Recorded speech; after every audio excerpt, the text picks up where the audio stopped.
La Biblia enseña que la vida humana debe desarrollarse en respeto, pureza y fidelidad, considerando el cuerpo no solo como parte física, sino como un valor sagrado. Por esta razón, regula la conducta sexual como un aspecto esencial para preservar la dignidad de la persona y el orden de las relaciones humanas. A lo largo de las Escrituras se advierte contra ciertos comportamientos que, al alejarse del propósito original de la sexualidad, dañan tanto al individuo como a la comunidad.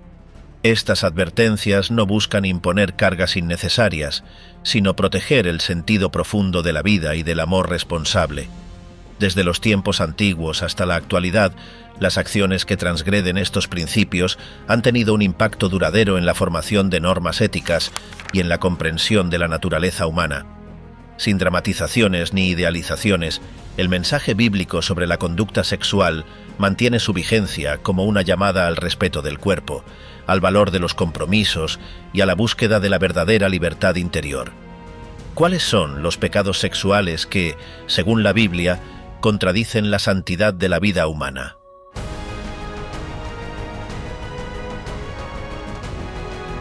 Bienvenidos a Nazaretum. Homosexualidad. La homosexualidad, definida como la atracción sexual o afectiva entre personas del mismo sexo, ha sido objeto de análisis y condena en diversas tradiciones religiosas a lo largo de la historia. En el contexto bíblico, este comportamiento es considerado contrario al diseño original establecido para las relaciones humanas, según los textos sagrados del judaísmo y el cristianismo. La primera mención explícita sobre la homosexualidad en las Escrituras se encuentra en el libro de Levítico. En el capítulo 18, versículo 22, se establece: «No te acostarás con un varón como con una mujer, es abominación». Esta declaración forma parte de un conjunto más amplio de normas de pureza destinadas a regular la vida social, religiosa y moral del pueblo de Israel. El contexto en que se ubica este mandamiento refleja la intención de diferenciar a los israelitas de las prácticas consideradas paganas por las culturas vecinas. Posteriormente, en el Nuevo Testamento, la carta del apóstol Pablo a los romanos aborda el tema desde una perspectiva teológica más amplia. En Romanos 1, 26 a 27, se describe cómo, al apartarse de Dios, la humanidad fue entregada a pasiones vergonzosas, indicando que las mujeres cambiaron el uso natural por el que es contra naturaleza, y que los hombres dejaron el uso natural de la mujer, encendiéndose en su lascivia unos con otros. Este pasaje no solo señala la práctica de actos homosexuales como una desviación, sino que la interpreta como una consecuencia del alejamiento de los principios divinos. En su primera carta a los Corintios, Pablo refuerza esta postura. En 1 Corintios 6, 9 a 10, advierte que ni los fornicarios, ni los idólatras, ni los adúlteros, ni los afeminados, ni los que se echan con varones, heredarán el reino de Dios. Aquí, el término afeminados y la referencia a quienes mantienen relaciones sexuales con otros hombres se incluyen en una lista de comportamientos incompatibles con la vida espiritual propuesta en el cristianismo primitivo. El análisis de estos textos revela que la condena de las prácticas homosexuales en la Biblia no se limita a una única mención aislada, sino que se integra en un marco ético más amplio que busca preservar lo que se percibe como el orden natural y divinamente establecido para la sexualidad humana. Este orden se fundamenta en la complementariedad entre el hombre y la mujer, presentada en el relato de la creación en el libro de Génesis, donde se establece la unión heterosexual como la norma ideal. La interpretación tradicional de estos pasajes ha tenido un impacto considerable en la doctrina de muchas denominaciones cristianas que consideran la homosexualidad como un pecado que requiere arrepentimiento y transformación espiritual. La teología de la redención enseña que, a través de la fe en Jesucristo, cualquier persona puede recibir perdón y renovación, independientemente de sus pasadas inclinaciones o conductas. Es importante destacar que, aunque los textos bíblicos son explícitos en la desaprobación de las prácticas homosexuales, el enfoque de muchas comunidades religiosas incluye el llamado a tratar a todas las personas con respeto y dignidad. En diversas corrientes cristianas, se promueve la atención pastoral enfocada en la acogida y la guía espiritual, en lugar del rechazo o la marginación. Por otro lado, existen distintas corrientes hermenéuticas que interpretan estos pasajes de manera diferente. Algunos estudiosos sostienen que las condenas se referían a prácticas particulares de abuso o depravación en contextos paganos específicos, y no a relaciones amorosas consensuadas entre adultos del mismo sexo en sentido contemporáneo. Sin embargo, esta interpretación no es aceptada de forma generalizada entre los sectores tradicionales. Históricamente, la posición doctrinal contra la homosexualidad ha configurado políticas, leyes y normas sociales en múltiples culturas influenciadas por el cristianismo. En algunas épocas y regiones, esto se tradujo en severas sanciones legales y sociales. En tiempos recientes, la relación entre las enseñanzas bíblicas tradicionales y los movimientos modernos de derechos LGBT ha sido motivo de intenso debate teológico y cultural, reflejando la continua relevancia de estos textos en el pensamiento religioso y social. Desde una perspectiva estrictamente bíblica, la homosexualidad es presentada como una práctica contraria al orden natural instituido por Dios para las relaciones sexuales y afectivas. La respuesta pastoral tradicional propone el llamado al arrepentimiento, la transformación personal y la integración en la vida comunitaria bajo los principios del Evangelio, respetando siempre la dignidad intrínseca de cada individuo. Sensualidad. Además de las conductas explícitas, la Biblia también advierte sobre ciertas actitudes interiores que afectan la vida espiritual, como la sensualidad desordenada. La sensualidad, entendida como la entrega desordenada a los placeres de los sentidos, constituye en la tradición bíblica una manifestación del descontrol interior que aleja al ser humano de la vida según los principios espirituales. A diferencia de los pecados sexuales más concretos, como el adulterio o la fornicación, la sensualidad desordenada se presenta como una actitud generalizada de búsqueda inmoderada del placer, afectando no solo el ámbito sexual, sino también el modo de vivir los deseos corporales en su conjunto. El testimonio bíblico identifica la sensualidad desbordada como una de las obras de la carne.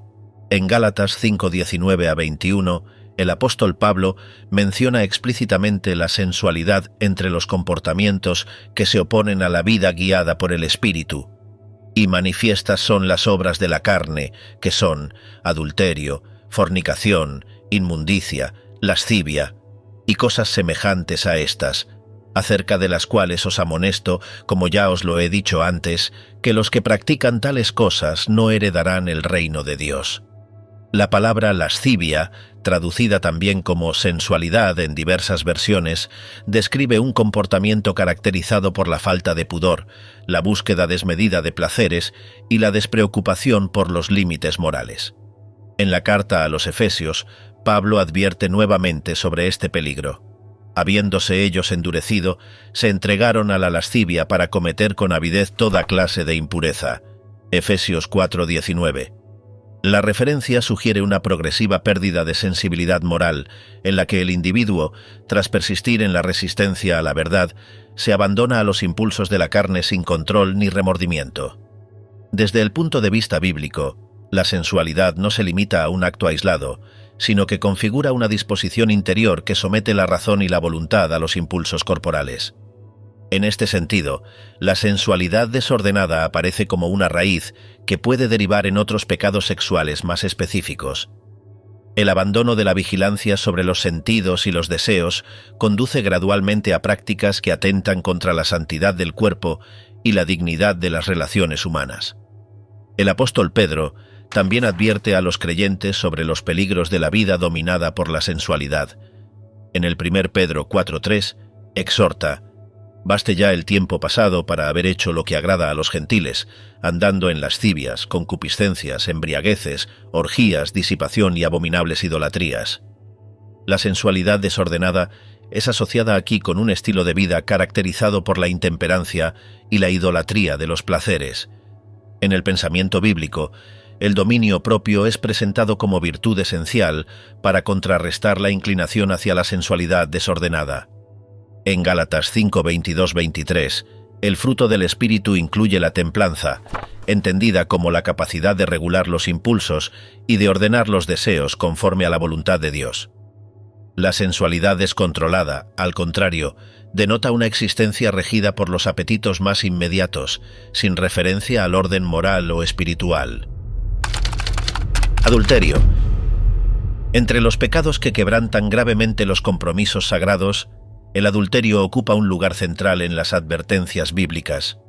El adulterio, definido como la relación sexual voluntaria entre una persona casada y alguien que no es su cónyuge, ocupa una posición destacada en la legislación moral de las Escrituras. Desde una perspectiva bíblica, se considera una grave transgresión que viola el pacto matrimonial, compromete la integridad espiritual y genera consecuencias destructivas a nivel personal, familiar y social. En el Antiguo Testamento, el adulterio es condenado de manera explícita en el Decálogo.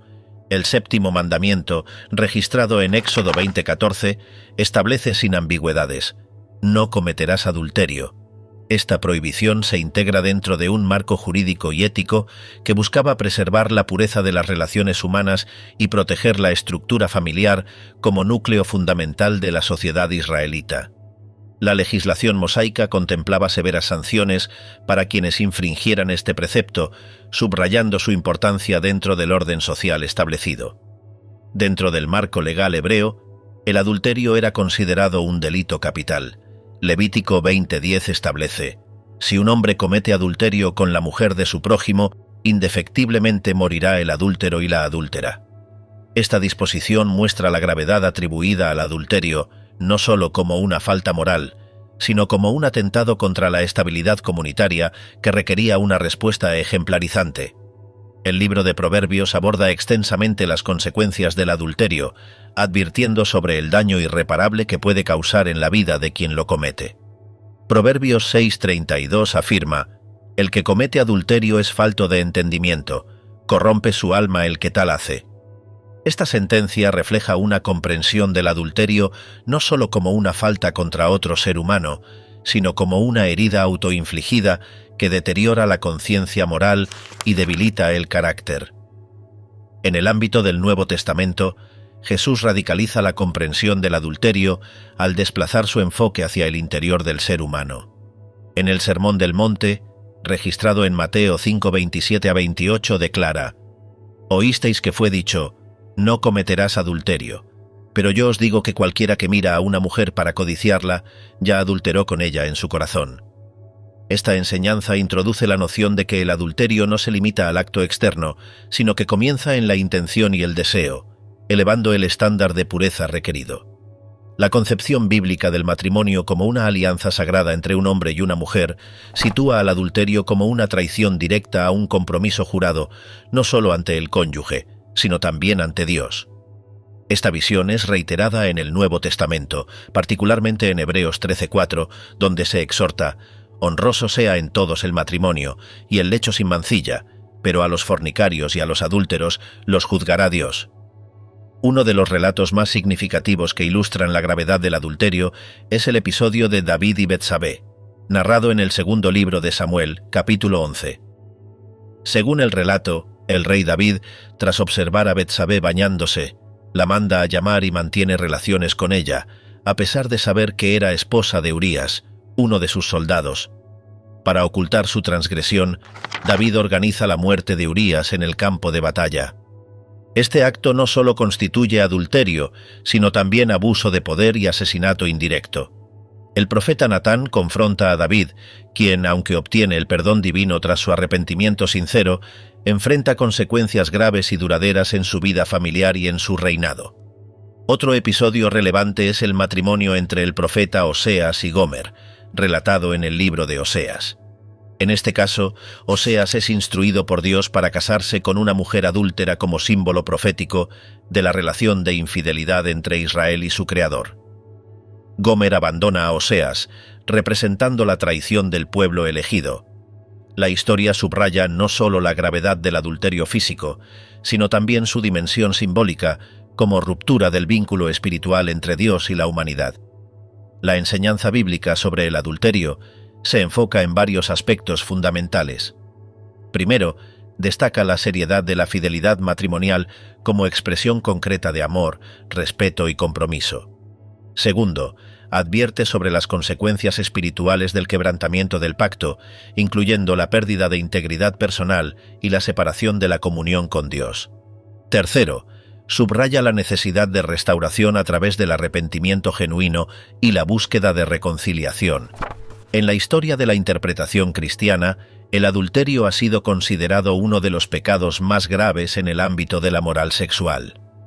Durante los primeros siglos del cristianismo, algunos concilios eclesiásticos establecieron normas disciplinarias estrictas para quienes cometían adulterio, incluyendo periodos prolongados de penitencia antes de ser readmitidos en la comunidad eclesial.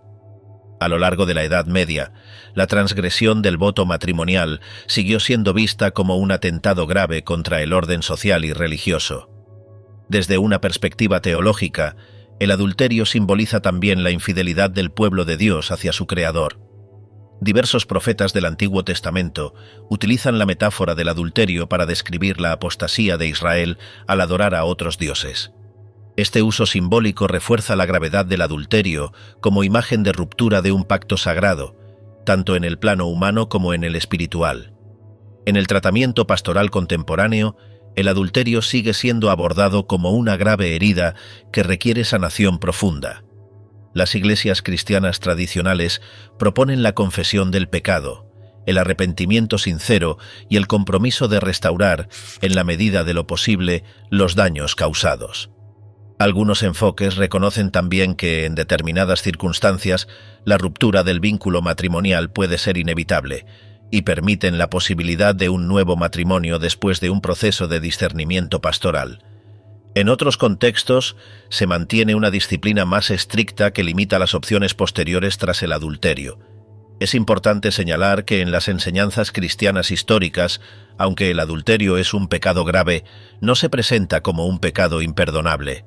La posibilidad de redención y restauración a través del arrepentimiento sincero y la fe en Jesucristo forma parte integral del mensaje evangélico. De esta manera, se ofrece un camino de esperanza incluso para aquellos que han caído en esta falta. El adulterio, según el testimonio bíblico, constituye una transgresión seria que rompe la alianza matrimonial, daña la comunión espiritual y genera consecuencias de largo alcance. Su tratamiento en las Escrituras y en la tradición cristiana subraya tanto la gravedad del acto como la amplitud de la misericordia disponible para quienes buscan sinceramente la restauración de su vida moral y espiritual. Fornicación. De igual manera, las Escrituras insisten en la importancia de vivir la sexualidad dentro del matrimonio, condenando la fornicación. La fornicación, definida como la relación sexual voluntaria entre personas que no están unidas en matrimonio, es presentada en la Biblia como una transgresión contra la santidad del cuerpo humano y la pureza exigida a los creyentes. A diferencia del adulterio, que implica la violación de un pacto matrimonial existente, la fornicación se refiere a las relaciones sexuales fuera de cualquier vínculo matrimonial establecido. La condena de la fornicación aparece de manera reiterada en diversas secciones de las Escrituras. En el Nuevo Testamento, el apóstol Pablo advierte en 1 Corintios 6:18, «Huid de la fornicación. Cualquier otro pecado que el hombre cometa está fuera del cuerpo, mas el que fornica contra su propio cuerpo peca». Este pasaje destaca una característica distintiva de la fornicación, su impacto directo sobre la persona misma, al profanar lo que, según la doctrina cristiana, debe ser considerado templo del Espíritu Santo. La comprensión bíblica del cuerpo humano no se limita a su dimensión física, sino que lo concibe como sede de la presencia divina. En este sentido, la fornicación no solo constituye una falta moral, sino una afrenta espiritual que compromete la relación entre el individuo y Dios. 1 Tesalonicenses 4:3-5 insiste en esta idea. La voluntad de Dios es vuestra santificación, que os apartéis de fornicación, que cada uno de vosotros sepa tener su propio cuerpo en santificación y honor, no en pasión de concupiscencia como los gentiles que no conocen a Dios. La gravedad atribuida a la fornicación radica en su oposición directa a la santidad requerida para los creyentes.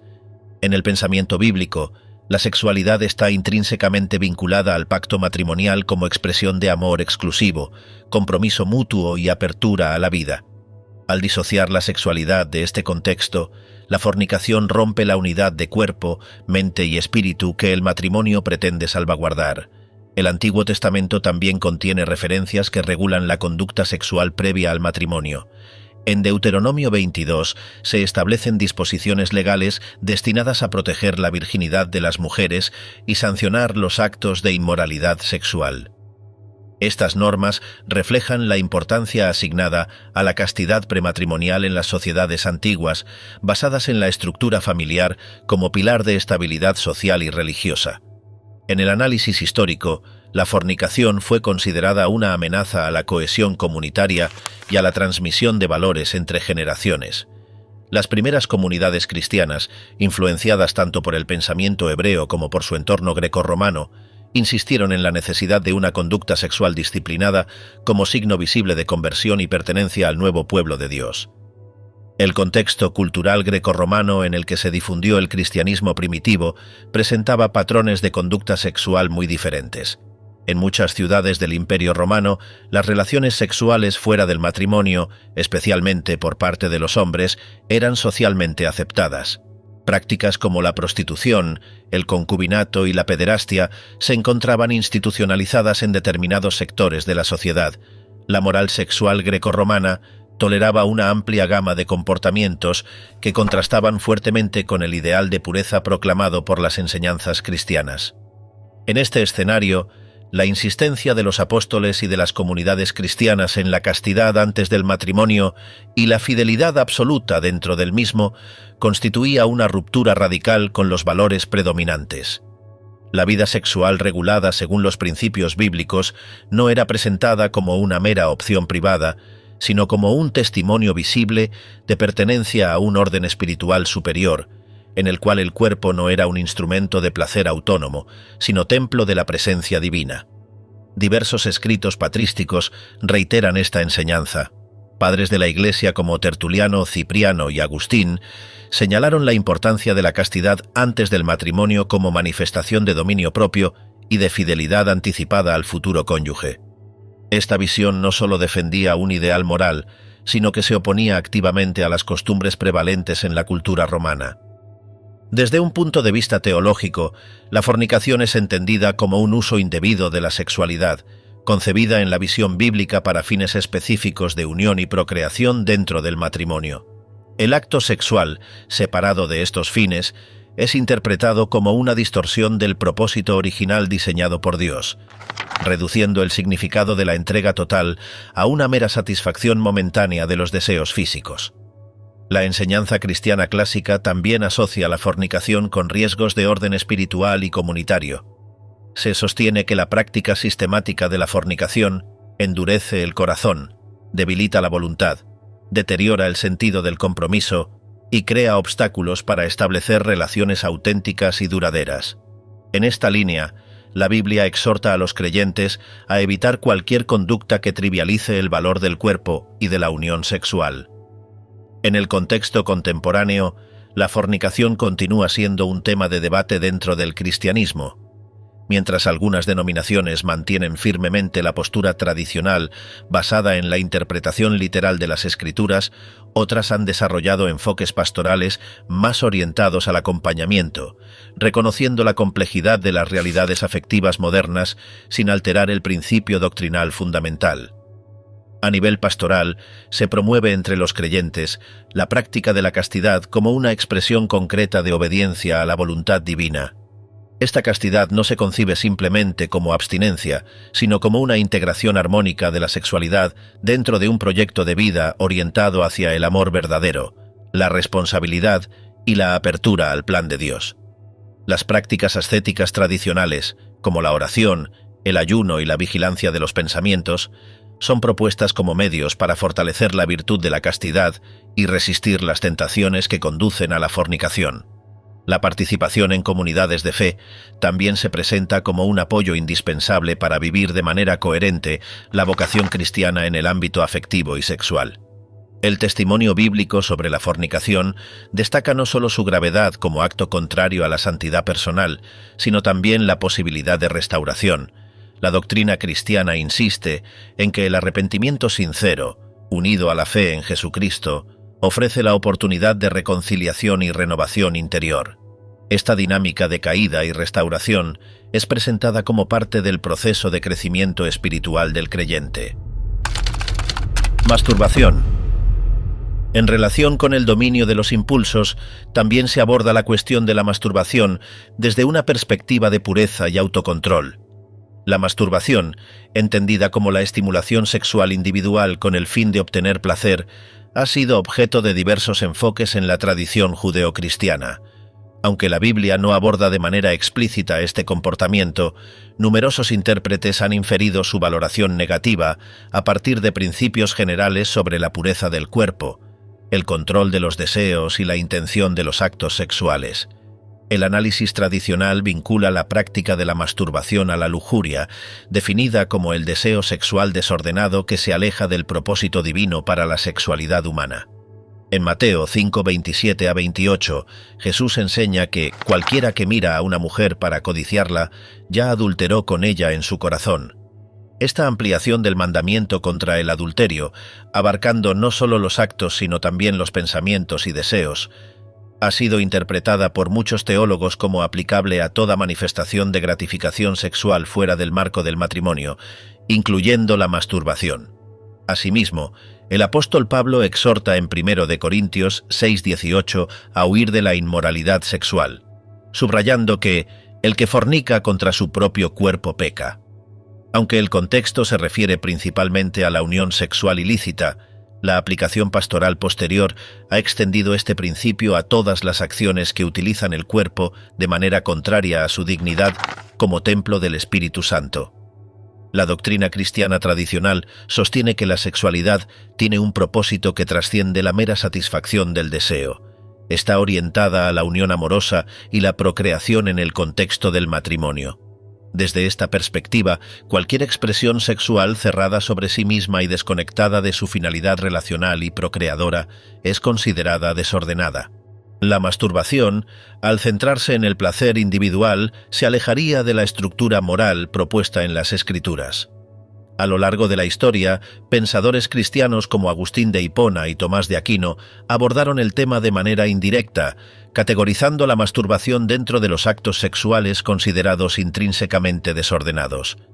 En la enseñanza moral clásica, la castidad no implica únicamente abstenerse de ciertos actos, sino ordenar los impulsos sexuales de acuerdo con la razón iluminada por la fe.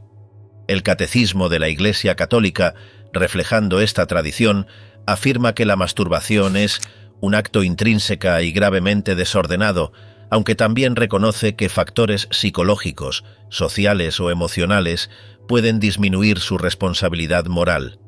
Esta apreciación matizada busca combinar la fidelidad a los principios morales con una atención pastoral a las circunstancias concretas de cada individuo. En el ámbito bíblico, algunos intérpretes han relacionado el relato de Onán, en Génesis 38, 8-10, con la condena de la masturbación. Según el pasaje, Onán evitó conscientemente cumplir su deber de dar descendencia a su hermano difunto y derramaba en tierra para no concebir. Aunque el texto se centra principalmente en la violación de la ley del levirato, en la tradición cristiana posterior se interpretó también como una crítica a cualquier uso deliberado de la sexualidad que frustre su finalidad natural. El enfoque bíblico general subraya la necesidad de dominio propio sobre los deseos sexuales. En Gálatas 5:22-23, el apóstol Pablo identifica el autocontrol como uno de los frutos del Espíritu, cualidad indispensable para vivir de acuerdo con los principios evangélicos. La masturbación, en cuanto búsqueda de gratificación instantánea sin control racional, ha sido vista como un obstáculo al desarrollo de esta virtud. La tradición cristiana ha propuesto diversos medios para fortalecer el autocontrol en el ámbito sexual. Entre ellos destacan la oración, el ayuno, la vigilancia de los pensamientos, la práctica de la caridad y la participación activa en la vida sacramental o comunitaria. Estas prácticas buscan no solo reprimir el deseo, sino transformarlo y ordenarlo hacia fines superiores de amor, servicio y santidad. En el ámbito pastoral contemporáneo, se reconoce que la lucha contra la masturbación puede ser un proceso prolongado y difícil. Numerosas comunidades cristianas ofrecen programas de acompañamiento espiritual y psicológico que combinan el crecimiento en las virtudes con estrategias prácticas para afrontar las tentaciones. En este contexto, se alienta a las personas a no caer en la desesperación ante las caídas, sino a perseverar en el camino de conversión personal. Desde una perspectiva teológica, el cuerpo humano es considerado no como un objeto de uso, sino como parte integral de la persona, llamada a la comunión con Dios y con los demás. Esta visión antropológica otorga un valor especial a la manera en que se vive la sexualidad, orientándola hacia el don de sí y la apertura al otro, en lugar de la autorreferencialidad. La enseñanza bíblica y cristiana sobre la masturbación se enmarca, por tanto, en una visión más amplia de la sexualidad como don y responsabilidad. No se trata simplemente de prohibir un acto aislado, sino de proponer un modelo de vida donde la energía sexual sea integrada de manera armónica en el desarrollo pleno de la persona, al servicio del amor auténtico y de la vocación particular de cada uno.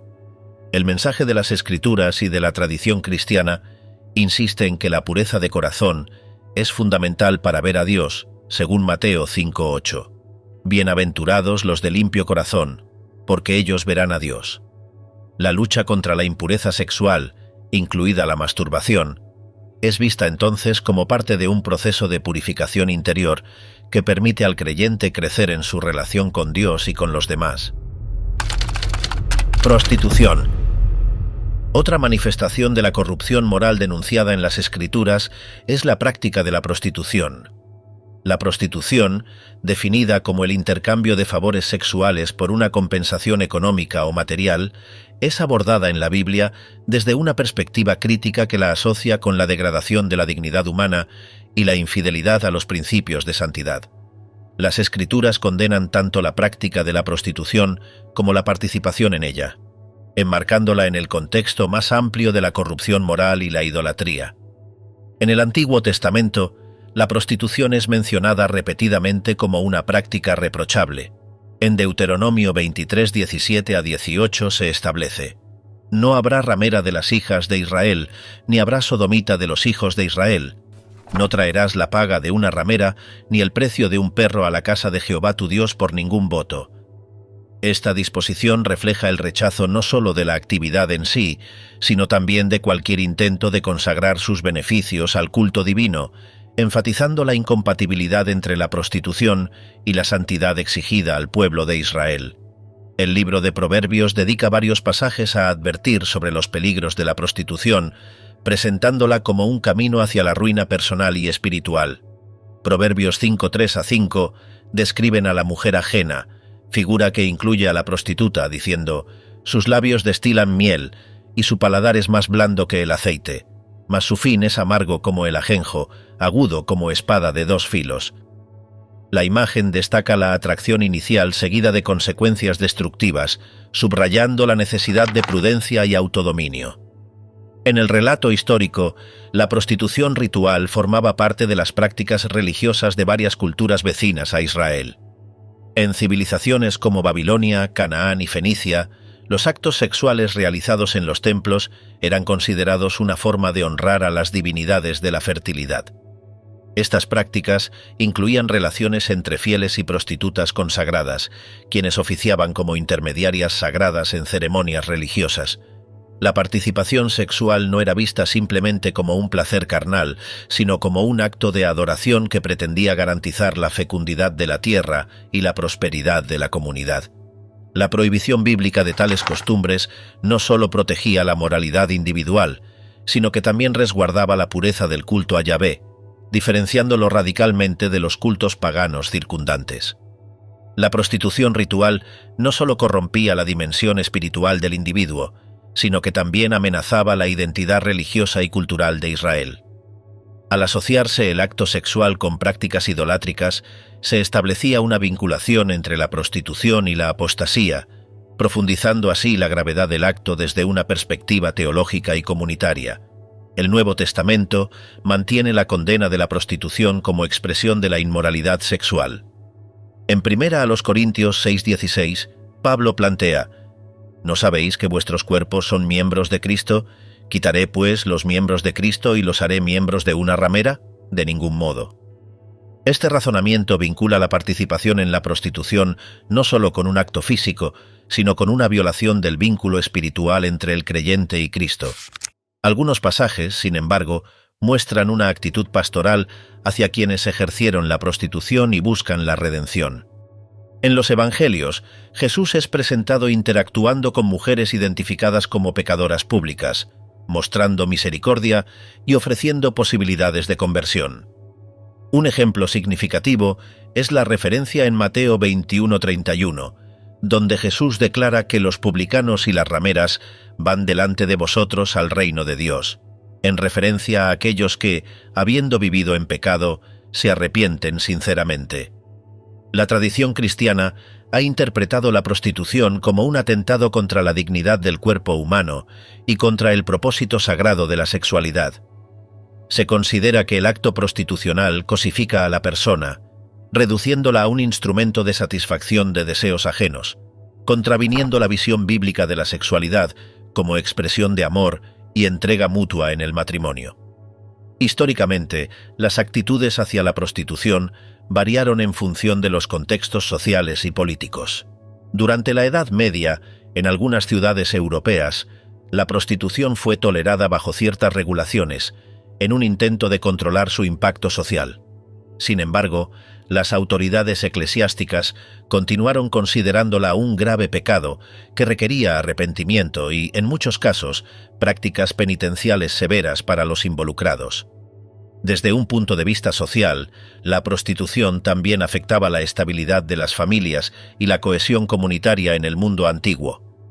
La normalización de la prostitución, especialmente en culturas que la vinculaban a prácticas religiosas o a actividades comerciales, erosionaba los valores de fidelidad, protección familiar y respeto mutuo que las enseñanzas bíblicas buscaban fortalecer. Esta dimensión social refuerza la comprensión bíblica de la prostitución no solo como un problema individual, sino como un fenómeno que socava el bienestar colectivo. Desde un punto de vista pastoral, la respuesta cristiana tradicional combina la condena de la práctica con la apertura a la redención de la persona. Numerosas iniciativas eclesiales a lo largo de la historia buscaron ofrecer alternativas y apoyo a quienes deseaban abandonar la prostitución, proporcionando refugios, oportunidades de educación y caminos de reintegración social. La enseñanza bíblica subraya que tanto quienes ejercen la prostitución como quienes recurren a ella participan en una estructura de pecado que degrada la relación entre los seres humanos y desvía la sexualidad de su propósito original. Esta enseñanza se inscribe en una visión más amplia de la sexualidad como don de Dios, llamado a ser vivido en fidelidad, respeto y responsabilidad. La prostitución también ha sido utilizada en la Biblia como símbolo de la infidelidad espiritual. Los profetas, especialmente Oseas y Jeremías, recurren a esta imagen para describir la apostasía de Israel, que abandona a Dios para seguir a otros dioses. Esta metáfora resalta la gravedad de la prostitución no solo en su dimensión física, sino también como signo de ruptura de una relación de amor y fidelidad.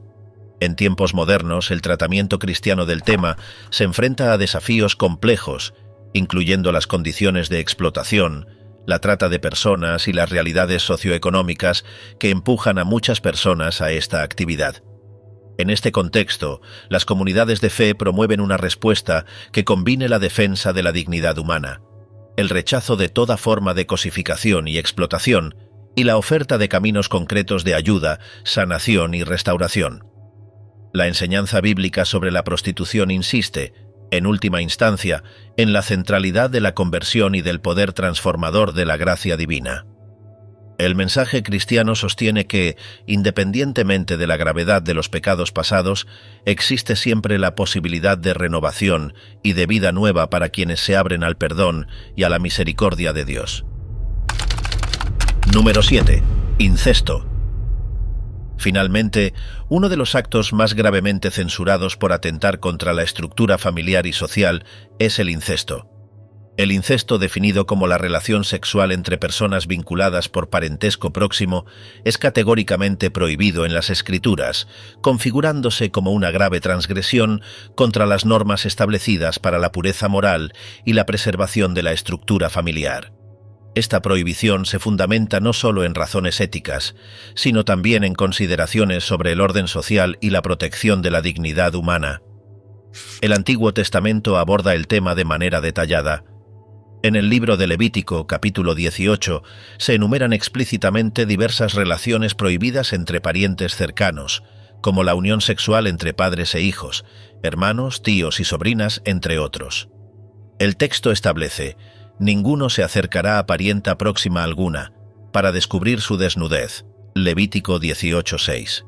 Esta expresión, descubrir la desnudez, es un eufemismo que designa el acto sexual, y su prohibición tiene como propósito salvaguardar los vínculos de respeto, cuidado y autoridad dentro del núcleo familiar. En Deuteronomio 27:20-23 se reafirma esta condena mediante una serie de maldiciones sobre quienes transgreden las normas relativas a la pureza sexual dentro de la familia.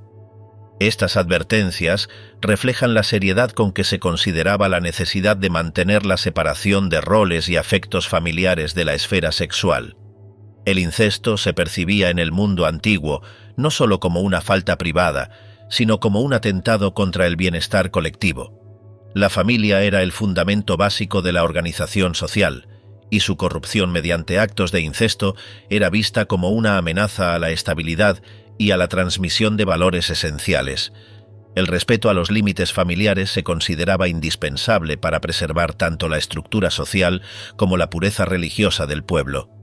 Aunque el Antiguo Testamento establece normas estrictas contra el incesto, algunos relatos bíblicos narran episodios donde ocurre esta transgresión, presentándolos de manera crítica. El caso de Lot y sus hijas, relatado en Génesis 19:30-38, es uno de los ejemplos más notorios. Tras la destrucción de Sodoma y Gomorra, las hijas de Lot, temiendo la extinción de su linaje, embriagan a su padre y mantienen relaciones sexuales con él, engendrando 2 hijos. Aunque el relato no incluye un juicio explícito en el momento, el contexto general del texto y las consecuencias posteriores sugieren una valoración negativa del acto. Otro ejemplo es el caso de Amnón y Tamar, narrado en 2 Samuel 13. Amnón, hijo del rey David, viola a su media hermana Tamar, un acto que es presentado como profundamente reprochable y que desencadena una serie de tragedias en la familia real.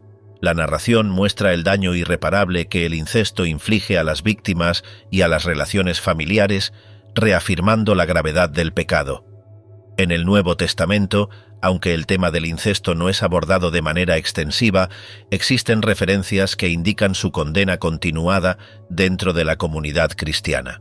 En 1 Corintios 5:1, Pablo reprende severamente a la iglesia de Corinto por tolerar un caso de incesto.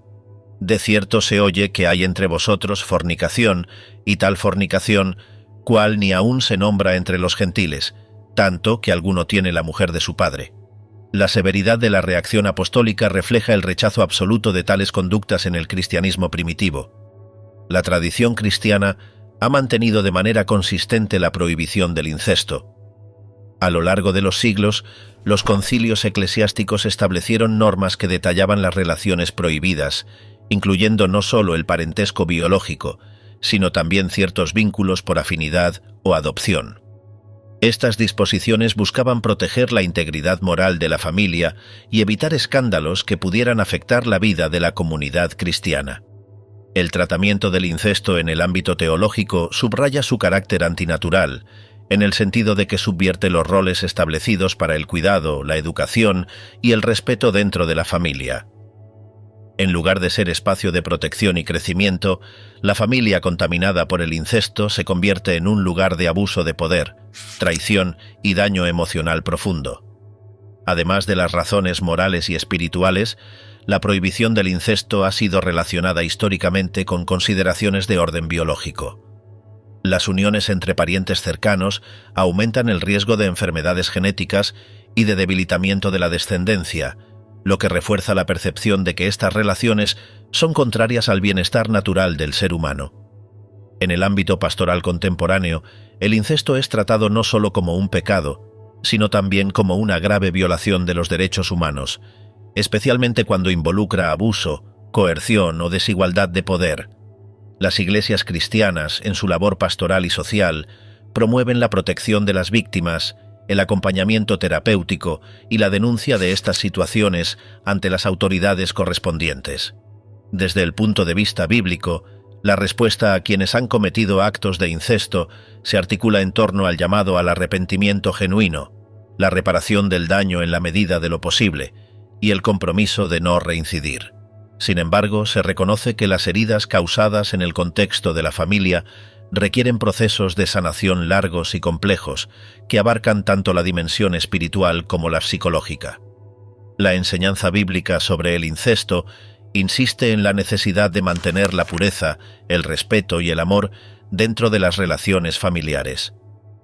Al prohibir categóricamente las relaciones sexuales entre parientes cercanos, las Escrituras buscan preservar el carácter sagrado de la familia como escuela de amor, de formación en la virtud y de transmisión de la fe. En definitiva, el incesto es presentado en la Biblia como una violación profunda del orden natural y moral establecido por Dios.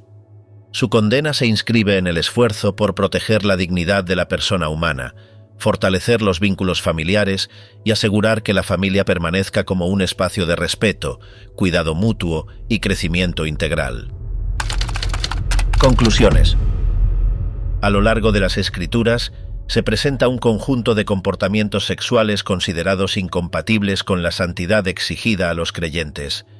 Estos pecados, variados en su naturaleza, comparten un mismo trasfondo: la alteración del orden moral y espiritual establecido en la creación, así como la corrupción de los vínculos de respeto, compromiso y fidelidad que deben regir la vida humana. La homosexualidad, la sensualidad desordenada, el adulterio, la fornicación, la masturbación, la prostitución y el incesto son señalados como transgresiones graves que afectan tanto a la integridad personal como a la estabilidad de las relaciones sociales. Aunque cada uno de estos comportamientos posee características propias, todos implican, en distinta medida, el uso indebido de la sexualidad, apartándola de su finalidad de unión, procreación y expresión de amor responsable dentro del marco del matrimonio. La enseñanza bíblica no se limita a prohibir actos concretos, sino que propone una visión integral del ser humano en la que el cuerpo, la afectividad y la vida espiritual deben armonizarse bajo el principio de la fidelidad a Dios. En este contexto, las desviaciones sexuales no son vistas meramente como faltas individuales, sino como síntomas de un alejamiento más profundo del proyecto divino para la humanidad. La condena de estos pecados no elimina la posibilidad de redención. A lo largo de los textos bíblicos y de la tradición cristiana posterior, se ofrece de manera constante el llamado a la conversión, a la reconciliación y a la restauración de la dignidad humana perdida. Esta dimensión de esperanza se presenta como parte esencial de la respuesta ante el pecado, no un simple castigo, sino la oportunidad de retornar al camino de la verdad, la pureza y el amor auténtico. Los 7 pecados sexuales condenados por la Biblia configuran un cuerpo doctrinal que ha tenido influencia directa en la formación de las normas morales de numerosas culturas. Su enseñanza continúa teniendo relevancia en diversas tradiciones religiosas y éticas que reconocen en el respeto al cuerpo y en la fidelidad de las relaciones humanas pilares fundamentales para una vida digna y conforme al bien común. En síntesis, el testimonio bíblico sobre la conducta sexual no se limita a la regulación de comportamientos externos, sino que apunta a la transformación interior de la persona. La llamada a vivir en santidad, pureza y fidelidad constituye el núcleo de una propuesta que trasciende los tiempos, invitando a cada generación a reflexionar sobre el valor y la responsabilidad de la sexualidad humana en el marco de su vocación más profunda, el amor y la comunión.